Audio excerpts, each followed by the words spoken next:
I'm Courtney Gurley. I'm the School Liaison Officer and Exceptional Family Member Program Manager for MCLB Albany, new to the area, so yeah. In regards to, I'm also a military spouse to a retired Master Sergeant of the Air Force. And when you spoke about the resources in regards to transitioning, because that was something new for me, from going from him in the military to transitioning and trying to be that support for him, but I don't have the resources to give that support. So when he got out, it was just like, I'm out, but I don't know what to do. And I'm like, hey, me either, but we're gonna work together. So I had to look at other resources, and now that I know that there are some within the military community, where can I specifically go to get those resources? Because there's been some more transitioning issues with mental health, and I'm just like, hey, I was not, in the field for mental health, criminal justice background. If you need me to lock you up, I got you, but I can't help you when it comes down to mental health. So where can I specifically go? So it's like, for instance, if he's having what's it called? Episode, a crisis.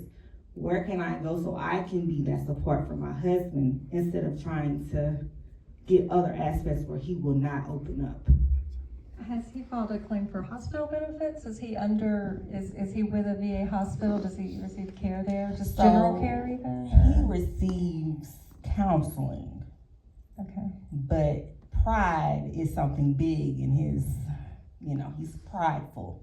So he would talk to me more than he would talk to a professional in that kind of sense. Because he trusts me, but he's scared that if I go tell the VA this, they're gonna lock me up in, a straitjacket.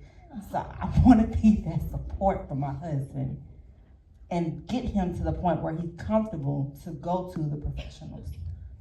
So he hasn't received counseling. He won't do that with VA. Well, he does counseling. Have you ever been with him? Okay, I mean, so like a family. Yes, I think you Okay. can. And I mean, it sounds bad. Invite yourself. I think you can. Just invite yourself. I think you can. Yes. Now, I am not with the hospital, admittedly, but I do believe that they're very. What's the word?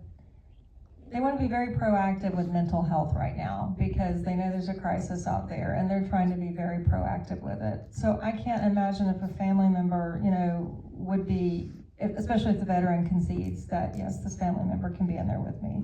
I would think counseling like that with the two of you might be a success. Okay. Now, you're already connected with a VA hospital though, so you would know who to call. Right, that is correct. Okay.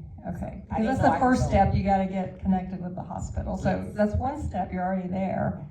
I would suggest inviting yourself to the counseling session. I mean, again, PII and all that stuff and all the privacy stuff, if he says you can come, I don't think that would be an issue. All right, thank you. Are there other resources where she can get some, not necessarily licensed training in mental health, but like, hey, these are some things to look out for, and this is when you start seeing these, this is the time to reach out? Military Spouse Advocacy Network, they have I'm going to say this wrong, I went through their leadership program, they have an extra leadership program, but they have it's like a counseling certificate, I think. Do you know more about it? Can you speak more on that? It's like a counseling certificate that a lot of military spouses take. It's free for the military spouse to take. It's online. You go through with a cohort. So, and my cohort that I went through a leadership program with, I'm still friends with. So you sort of get to talk to each other and understand what you're going through. I would look into that just as on top of what they're saying as well.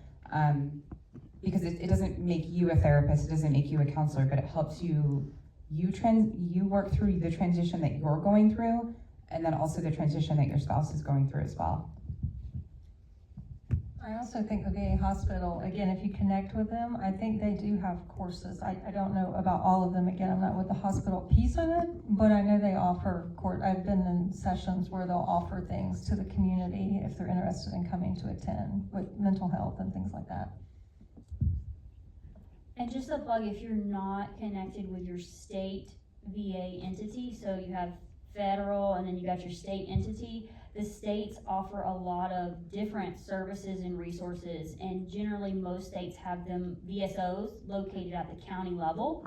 So I think that's a critical piece that gets missed a lot during transition, is people forget to connect with their state, because there's tons of benefits, property tax exemptions, licensure things, different trainings you can go to, resources that are never tapped into.